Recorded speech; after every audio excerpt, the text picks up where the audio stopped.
la síndrome ADHD. ADHD, as we find described in the International Diagnostic and Statistical Manual of Mental Disorders, is characterized by some key symptoms, namely hyperactivity and lack of attention, and can affect both children and teenagers, and, as we know now, adults as well. These two main symptoms are responsible for a number of consequences within the family, as well as in school and leisure activities. They cause the child to stop studying and become more distracted and disruptive at school. He or she will behave in the same way with other children or when at home, leading both parents and teachers initially to think that the child is disturbed and subsequently that he is downright ill. This disturbed child could also be possibly a little too overactive, cheeky, and distracted, but as such is definitely not sick. It is therefore possible that parents and teachers will not listen to this undiagnosed child, just as they would not listen to a child that they have diagnosed as suffering from ADHD. This causes the child to become increasingly nervous and agitated, and we end up in a vicious cycle, whereupon he is inevitably considered ill, and as such treated accordingly, instead of being listened to, understood, and appreciated. It is equally possible that among ADHD children there may well be some super smart ones who would really need to be listened to in a special way. In the school environment, however, they might not come across either suitable teachers or school curricula, thus becoming nervous and irritable.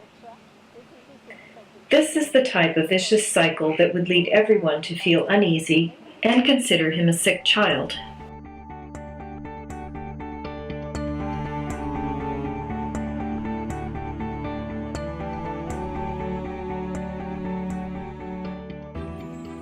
Thanatology is the study of death and dying, and of course it includes bereavement. As a thanatologist, I put together a method called ECEL, the empathic care of the end of life.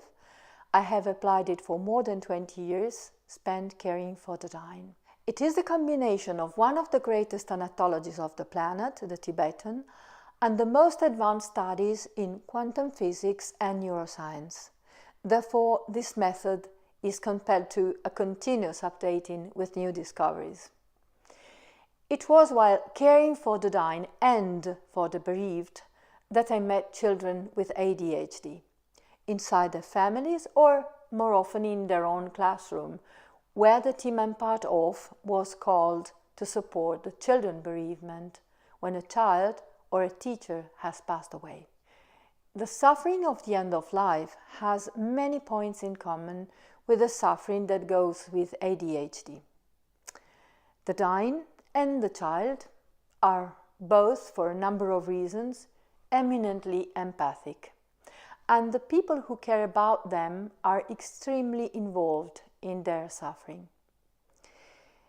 The empathic care relies precisely on this empathic quality. The carer enters into a state of great calm and great compassion through special meditative techniques. This state is directly felt by the dying person and the bereaved child by virtue of the empathy which is inherent both to the final phase of life and to the children themselves, because they are children. Now, absorbing a state of great peace and compassion is the best guarantee of a good death, one that is not disturbed by regret, guilt, fear, or unfinished businesses. Our mind can hold only one state at a time, and if it is at peace, the rest is automatically excluded. Another feature of ECEL method is the empathic listening, which requires, again, a listener, the carer, well trained in a special meditative state. Like the dying, restless or obsessive children suffer a discomfort they generally cannot verbalize. Therefore, the same skill of empathic listening is useful here to perceive the child's real needs and avoid projecting onto their suffering what we believe could be helpful instead of what the child really needs. Now, let's define empathy here. Empathy alone is dangerous. The area of empathy is well developed, even in the brains of a psychopath. A torturer, for example, must know exactly how much his victims are suffering in order to inflict more suffering on them. So, when in this book we talk for brevity's sake of empathy, our reader should realize that, given the goal we have set, we refer not to pure empathy, but to ethically oriented empathy, that is, guided by compassion. And this is where the training of the mind from the Tibetan tradition comes in.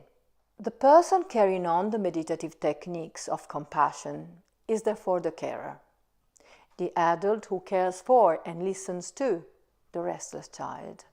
And the recipient of the state of calm and compassion is one of our so-called troublemakers, a term I dislike, as the real point is not that they make any trouble, is that they are in trouble. When they are listened at with compassion and they succeed into experiencing directly this state of great calm and great compassion reached by the carer, sometimes this is their own first experience of peace of mind in all their life. And they appreciate it.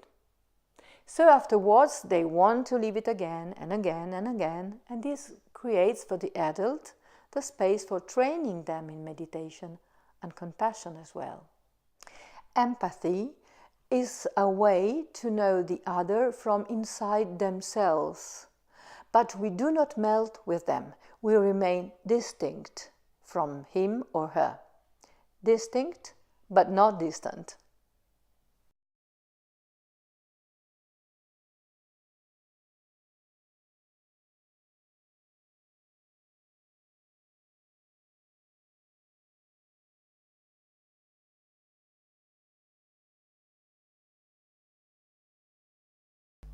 Per almeno 3 motivi This importanti. is due to 3 important reasons at least. First of all, the doctors, the world of medicine, and the healthcare system are still tied to the old Descartes model. That is to say, to symptoms, illnesses, and related drugs, and are still therefore unable to envision the complexity and interactions that take place within the human being. In particular, the mind-body interaction. These things, therefore, have to be treated, and the preference, partly to ensure everybody's immediate peace of mind, is usually for resorting to treatment, to instant remedies, especially in the case of these children who are regarded as disturbed. Meaning that in a society like ours, where everything has to be done quickly, a slightly consumerist and haphazard society, if you like, and perhaps superficial too, we tend to favor some instant remedies rather than reflecting upon, documenting ourselves, and genuinely investigating what the matter is with our ADHD children. This type of reflection should actually lead us to understand the root cause of the problem, rather than attempting to solve it instantaneously by the means of a pill. I would also like to add that our contemporary society, i.e. doctors and the medical world in particular, have not yet incorporated the systemic and quantum models, notwithstanding the fact that these now belong to the established sciences. Often, therefore, the type of information that comes to us from the media, not just newspapers but television as well, will not allow us to learn how human beings can be treated. Lastly, we ought to mention the commercial pressures on the part of multinational companies through the media, which push people to look for some form of immediate treatment, and consequently for medicines that could heal instantly.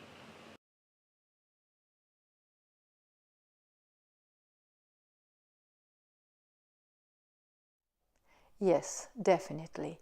Empathy is a form of knowledge that leaves the door open to information that travels in a different way from that which we are accustomed in the old paradigm, as Emilia Costa said. In the quantum field, to which everything belongs, information is transmitted through instantly. There is no time interval between the moment when the information leaves and when it arrives. Now, this view of a complete instant communication and of a delusory space-time dimension has been for a long time the view of ancient Oriental philosophies, especially Hinduism and Buddhism. And they also gave us method for becoming more aware of the quantum field, methods that require a special and gradual training, the top grade of it being enlightenment, of course.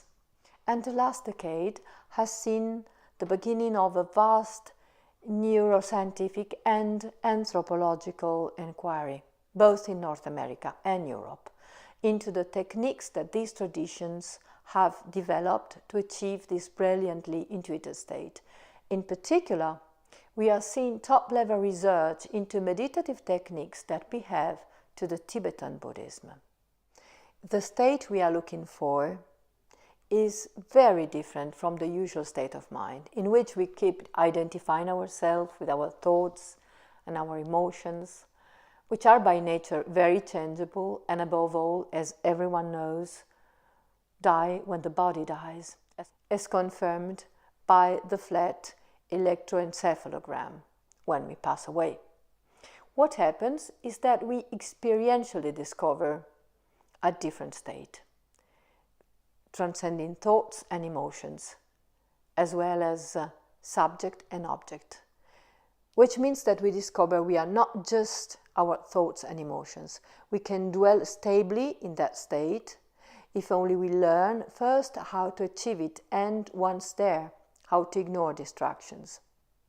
An expert meditator would not even become distracted while acting, for instance, neither while thinking or speaking or moving, while any of his action would be endowed with the quality of his meditation. I want to emphasize again that removing the barrier between subject and object does not give rise to a state of fusion, but allows us to share with the person we care for a state in which the dying, or the little troublemaker, so-called, will be less tormented by any disturbing emotion like anger or fear, and will find that they can think, speak, and act in peace from that very state. The task of empathic care of the end of life, here applied to the beginning of life, is therefore to empathically restore to the other this state of profound wisdom, peace, and great compassion, in which both the terminally ill and the troublemaker, both by definition the paradigm of helplessness, can sometimes find that they are more powerful than they have ever been before. Disturbed children discovered that there is a state that transcends the disturbing emotion and thoughts to which they usually identified with, which continuously reduce their attention span and ability to concentrate. They begin to see them as products of their own minds, to which they can choose not to stick, not to adhere to. Just as after the so-called anal phase, they no longer feel attachment to their own poo. They flush the toilet, and that's it. Here, they learn to do the same with the disturbing emotions. Arrivederci a tutti. Bye for now, everybody.